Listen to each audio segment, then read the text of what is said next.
Hello, to this video ay magluluto tayo na napakasarap na ulam.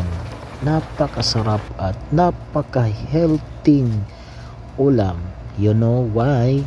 It's because ay pang-probinsyano na luto lang to guys. Konting asin, konting bitsin, at punong-puno sa mga lamas. At napaka-fresh na dahon. Lagbati ito sa amin guys. At siyempre yung isda natin ay prito natin yan para masarap na walang malangsa. Ganyan ba rin kayo magluto mga kaibigan?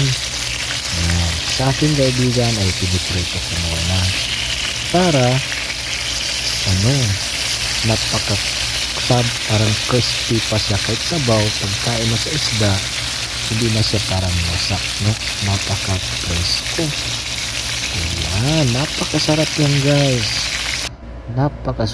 Yan din ang ating mga pangsahog.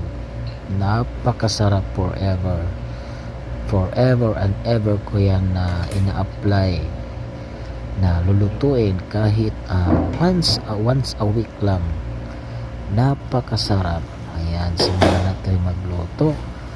Of course, magpakulo muna tayo ng tubig at ilagay na natin yung napaka fresh na mga panglamas. So napakasimple lang. Pag nailagay mo na lahat, ilagay mo na rin yung naprito mo na isda. Tapos lagyan mo ng panglasang konting asin at saka konting bitsin. Ayan, napaka-simple, kahit sino makakayang gawin ito. Ito na, diba? Ayan, super namis sa sarap. So guys, kakain na po tayo at enjoy sa panonood. Sana ay masaya kayo sa panood i-share ko sa inyo. So don't forget kahit mag-subscribe lang kayo guys, malaking tulong na po yan sa akin. And God bless po.